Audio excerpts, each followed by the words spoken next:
रावण की बेटी किस तरह से है सीता मां, यह एक दंत कथा सुनो। दंत कथा मतलब जिसका कोई प्रमाण ना हो से दंत कथा कहते हैं।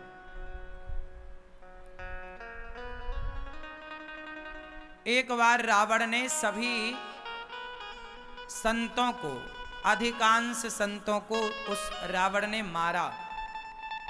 जो तपस्या करने वाले साधु थे उन सभी संतों को मारकर उन संतों का रक्त, खून एक घड़े में भरकर रावण ले आया।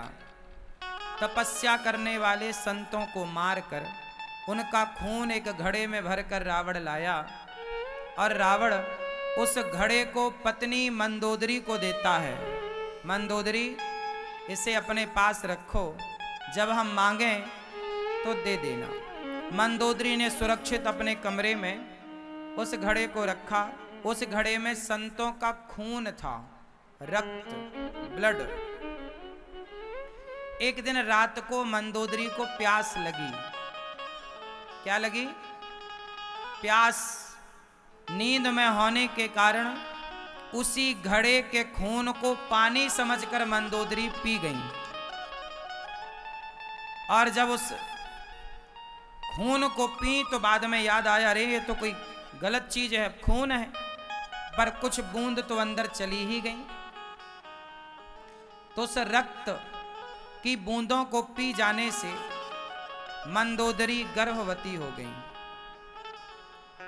अब मंदोदरी को लगा मैं गर्भवती हो गई, तो रावण से कहा कि आप जरा गर्जना करो।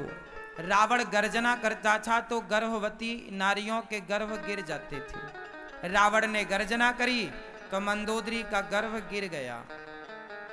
उस गर्भ को उसी घड़े में डाल दिया मंदोदरी ने। रावण ने आकर कहा कि मैंने घड़ा दिया था, वो कहाँ है? रावण उस घड़े को ले जा करके राजा जनक के राज्य में गड़ा देता है। अब सवाल ये खड़ा हुआ कि राजा के राज्य में, जनक के राज्य में रावण ने वो खून से भरा घड़ा क्यों गड़ाया? रावण इसलिए संतों का खून गड़ा रहा था ताकि संतों का श्राप जनक को मिल जाए। लेकिन हुआ उल्टा। उस घड़े में जो रक्त था अब तो वो गर्भ में परिवर्तित हो चुका था। पृथ्वी में गाड़ने से अब उस गर्भ की रक्षा माता पृथ्वी ने की और वह गर्भ तैयार होता रहा मां पृथ्वी के गर्भ में। जब समय पूरा हुआ तो राजा जनक को स्वप्न आता है कि राजन, तुम सोने का हल बनाओ और फलाने जगह जाकर अपने खेत को जोतो। जाकर के जनक जी ने सोने का हल बनाया, जुताई की, तो उस घड़े पर जाकर के वो हल अटक गया। जब वहां पर देखा जनक जी ने मिट्टी निकाल कर तो एक घड़ा नजर आया। उस घड़े से प्रकाश निकल रहा था। घड़े को खोला तो एक दिव्य कन्या का दर्शन हुआ। वही कन्या माता सीता, पृथ्वी पुत्री है माता सीता। कौन सी पुत्री है? पृथ्वी पुत्री है। पर दंत कथा के अनुसार मंदोदरी के गर्भ में थोड़े दिन रही, जैसा कि मैंने सुनाया। इसलिए इस संबंध से कुछ लोग ये मानते हैं कि रावण अपनी बेटी मानता है माता सीता को। और बात ये तो सत्य है कि सीता माता रावण की बेटी की ही आयु की हैं। और आपकी बेटी की उम्र की जितनी लड़कियां आपको मिल जाएं, वो सब बेटी के रूप में ही हम सबको देखना चाहिए। यही दृष्टिकोण सही भी है। तो रावण की बेटी की उम्र में ही माता सीता हैं। तो अब आप मेरे से सवाल कर सकते हैं, रावण तो त्रिकालज्ञ था, सब जानता था।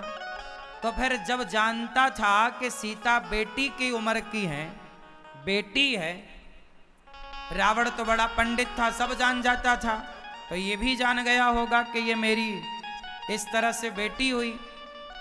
तो रावण ने फिर सीता मां को चुराया क्यों? अच्छा एक बात बताओ, रावण ने सीता मां को चुराया तो पर रावण ने गलत नियत से नहीं चुराया। यदि गलत नियत से चुराया होता माता सीता को, तो रावण सीता मां को अपने महलों में रखता, फिर वो अशोक वाटिका में क्यों रखता? भाई किसी की नियत खराब है तो वो स्त्री को ले जाके अपने कमरे में ना रखता। इससे सिद्ध होता है कि रावण ने सीता मां को चुराया गलत तरीके से, वो तो गलत था, पर रावण की नियत में गलती नहीं थी, नियत का गलत नहीं था, गलती तो की उसने।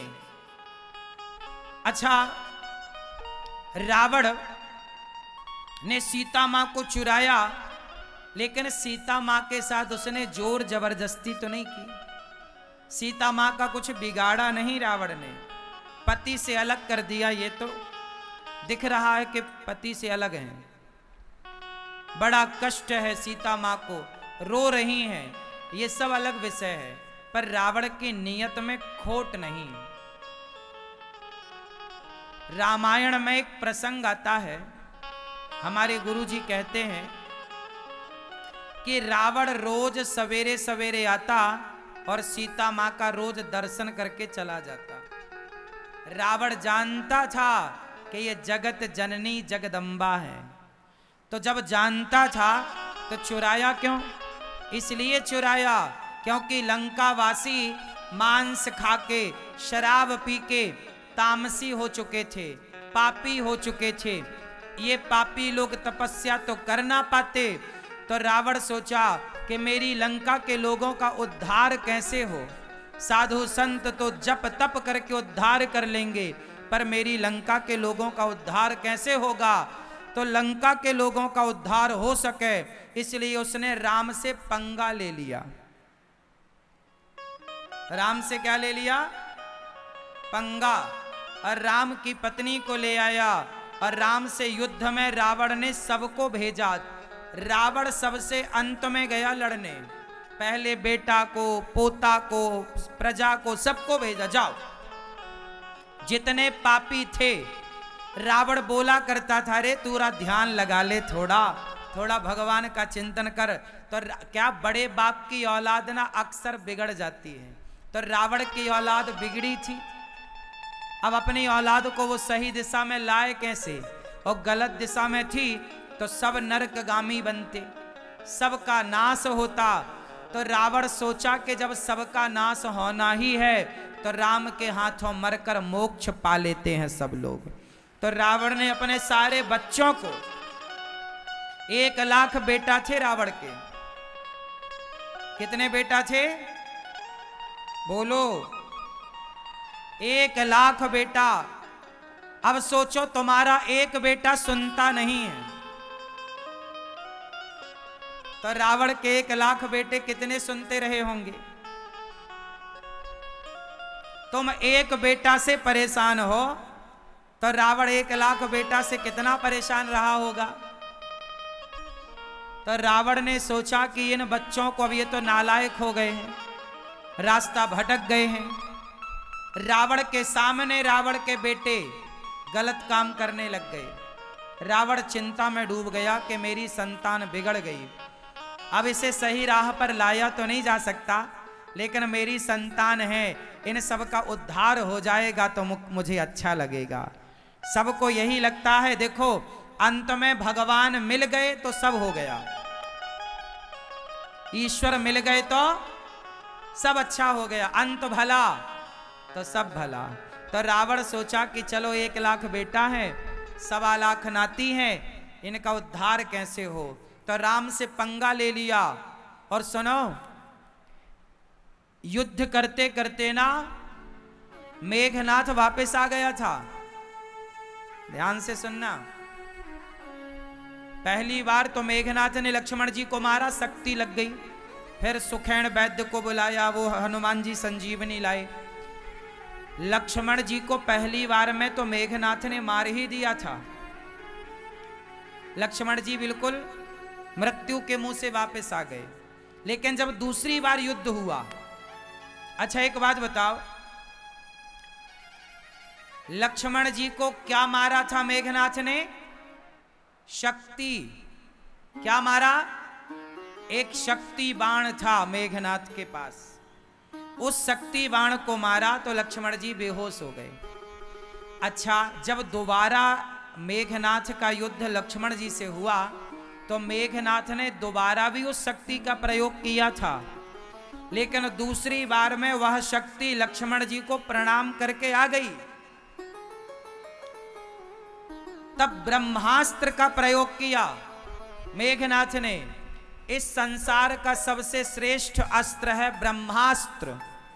उस ब्रह्मास्त्र का प्रयोग जब लक्ष्मण जी पर किया तो ब्रह्मास्त्र भी प्रणाम करके मेघनाथ के पास आ गया।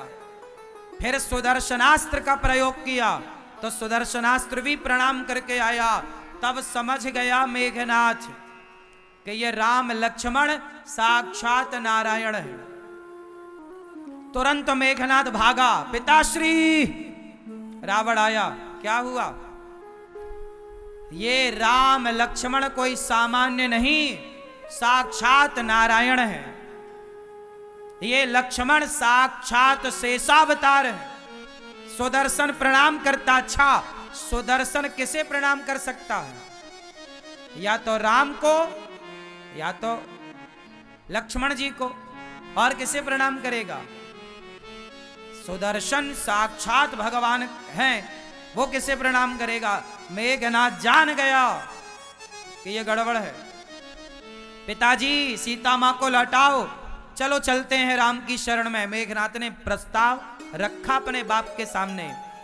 मेघनाथ बोला, तू घर बैठ जा चूड़ियां पहन के, तेरे से युद्ध नहीं होगा, बैठ जा। अरे, युद्ध करने गया था कि मुझे उपदेश देने आया है?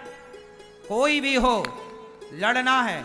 अच्छा, जानता तो रावण भी था कि वो नारायण है, लेकिन रावण ने ठान लिया था कि मेघनाथ, तू यदि जिंदा रह गया तो तुझे वह गति नहीं मिलेगी।